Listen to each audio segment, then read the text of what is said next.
So my name is LP Giobbi, and I'm a producer, DJ, keyboardist, feminist, and I started a nonprofit called Femhouse, 501c3, and we teach women the technical aspects of making music, mostly producing and engineering. We work within Ableton and offer free workshops and online courses, free monthly workshops and online courses. We just launched a larger initiative with She Is the Music, Alicia Keys' nonprofit, and Emily Lazar's We Are Moving the Needle, and to make She Is the Producer. And within a day, we had 3,000 people sign up, and which we had to cap at that because of Zoom, and all over the world, Argentina, Mexico, Canada, Brazil. It was crazy. It was so cool to see in the Zoom once the courses started. All these people, all these women from all over the world learning together was awesome. And Ableton gave an Ableton license to all 3,000 attendees, which was amazing and awesome. They've been huge supporters. And Native Instruments and Moog and Guitar Center have also been huge supporters. We launched a scholarship program for women of color recently, and they, another big barrier to entry is the cost of all the gear, the DAW, and all the equipment you need. And so we got a whole package of all that donated from our various sponsors, and then offering one-on-one mentorship and lessons in producing. So we also do something called Backstage Pass, where we bring in women from the music industry to talk about their experiences and how they got to where they are, so to offer some more mentorship. We do Pass the Mic, which is more of like live bands. We give opportunities for them to perform in front of audiences. We partnered with Insomniac to do a live stream series. We have a radio show on Diplo's Revolution on SiriusXM called Femhouse Radio, where I interview female producers every week, Saturday nights. So I guess that's the short and dirty. We're pretty busy.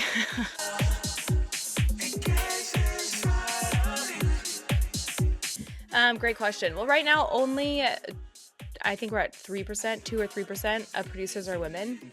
And I realize that like having more female producers isn't necessarily going to change the world, but for me, this is what it did. When I first joined an all-female electronic band, and it was like a synth sci-fi live electronic. It was so much fun. I had like 7 synths MIDI synced on stage. It was a blast. But when I was in that band, we were constantly in the studio with male producers, which I had the best experiences with. Some amazing, talented, kind, awesome humans. But I was in the studio one day, and I was reading an article about how Grimes produced her own record. And I was raised by, I was one of the lucky ones who was raised by parents who were like, you can do anything, you can be anything. Like, I truly thought that. And it wasn't until I read that article that I was like, wait, I could be in the role of the producer? Only because it hadn't even occurred to me on a subconscious level, because I just didn't see myself in that role. I never once met a female producer. And so I just, kind of never even occurred to me that I could be that. And that's when I learned the power of visual representation. Seeing yourself in a role, expands your concept of who you believe you can be. And so I just became dead set on being that for somebody else. I started looking around and really see, like, wow, there really aren't that many female producers. There really aren't that many women on these electronic lineups. Like, I wasn't seeing myself in the role of DJ or whatever. So I think that for me, my goal is to empower and expand women's concepts of themselves. And I just happen to be doing it in the electronic space. And so, that's why we started the first Ableton course I took. It was me and 250 guys. And, so I just wanted to create which for me fueled me, but I know that isn't the case for everybody. And so wanted to create a safe space. The electronic music space is kind of historically been a boys' club. And so just wanted to create, a space where women are sending tracks back and forth and, hopping on each other's music and making it better and encouraging each other and, lifting each other up and giving advice and et cetera. So, we created Femhouse. And during the pandemic, we were doing it live in person in LA at IO Academy. But during the pandemic, we obviously had to shift to online, which really actually turned out to be such a blessing because it sort of allowed our community to blow up and have people from all over join. And it just has been growing ever since.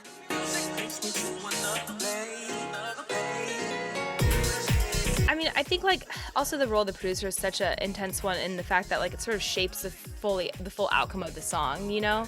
And like when I first moved to LA, I was meeting so many talented singer-songwriters who were sort of waiting for a producer to like pluck them out and like finally put out their music, you know, like actually make their demos and like and then when that happens, there's a weird power dynamic, obviously, you know, like the producer is usually a man and these really talented artists I was meeting were women, and it's just there are so many awesome, wonderful male producers, you know, but just having to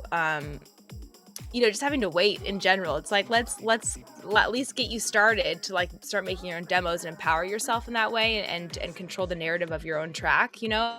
And at the very least, like when you are in the studio with other folks, you know, being able to say use technical language, like I want, you know, maybe like start with a filter on my vocal here, like add more reverb here, just be able to speak the language of the studio at the end of the day, you know, I think is an empowering thing, and that's your art, you know. And making sure that you can get it to where you want it to go by collaborating and using the right language, etc. So, I mean, I think that for us, it's like the more that you see yourself in that role, the more you think you can do it. So, you know, we also, whenever I get booked for shows, we send over a booking spreadsheet of like, if you're still in the booking process, here are a bunch of artists, you know, here's like, I'm kind of doing all the homework for them. Like, here are their stats, here are their links, here are their socials, here are their Spotify, you know, etc. And just hoping that slowly that, you know, there'll be more women in the audience seeing that and then thinking, oh, I can do this, and then starting to learn, and then, you know, we have these courses available if they want to learn, and then eventually the circle will become more equal.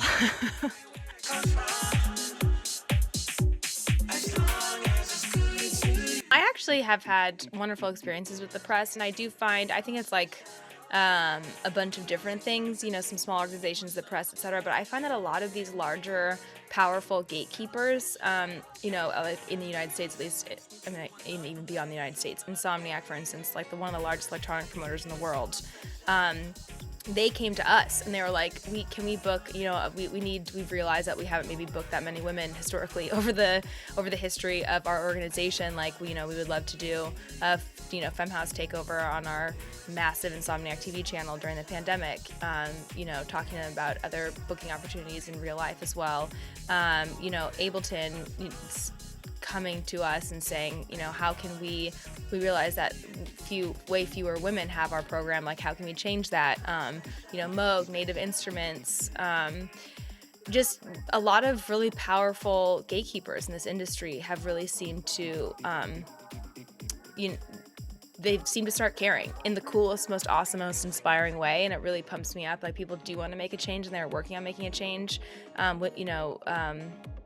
We just partnered, Alicia Keys' nonprofit, Emily Lazar's a nonprofit.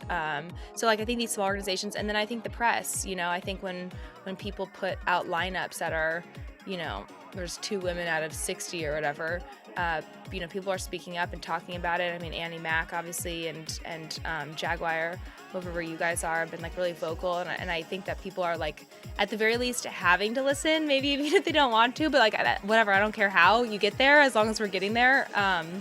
So yeah, I think the press has done a great job. I've been impressed with, I mean, we've had a lot of, you know, interviews like this, which is so cool, and people wanting to spread what we do and care about what we're doing. So yeah.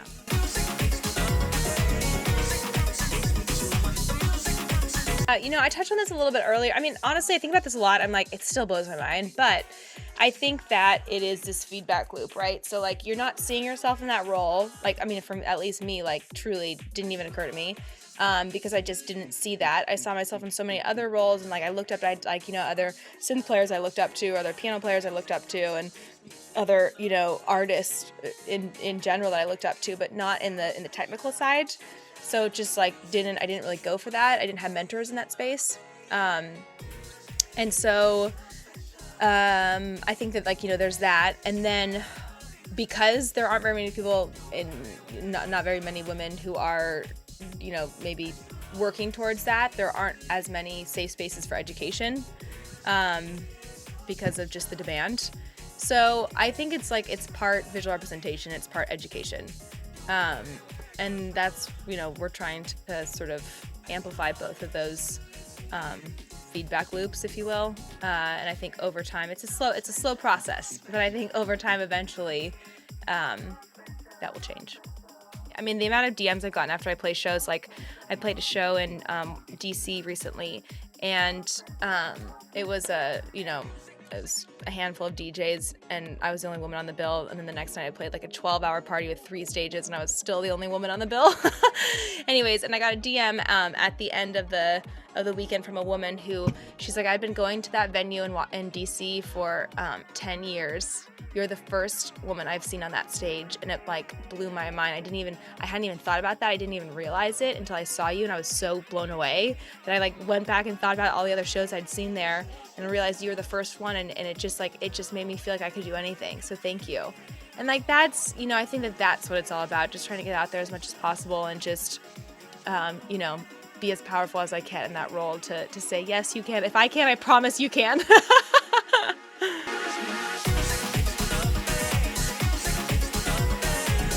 Artist name Mary Droppins. Melissa is her name, but her artist name is Mary Droppins, and she is starting to do some really cool stuff. She's like kind of making like ravey acid music, and she just signed with a great management team and an agency, and she actually did a remix of one of my tracks, Take My Hand, that is awesome, that we just released on Animal Talk.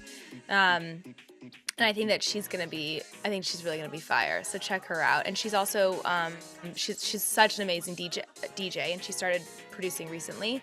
But she's gonna be launching our DJ courses. We're gonna start Femhouse DJ courses. We would just focus on production. And up until in the fall, we'll be launching the DJ courses with her. She's a phenomenal DJ.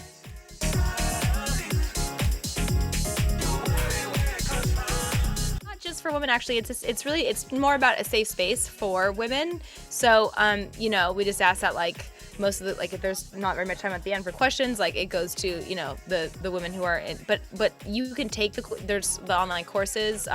You actually can sign up and take them whenever, and the workshops, like it's a free open space for everybody. And actually what's cool about that, something that I want to highlight that is so rad, is that the men, so like it's the online courses are sliding scale, free for women of color, and then pay what you can, essentially. And all of the men who have signed up for the course have paid the maximum amount that you can pay, which is so fucking cool to me. Like without, being asked, which is like I just have been blown away by that. And so like that just makes me, because it's really, I mean, this whole issue, it cannot just be women like having to, say like, hey, wait, what about us? Like the people who are in positions of power, the men, and mostly the white men in our industry, like really have to step up and like realize their power and use their power for good. And so it's just been so cool to see that.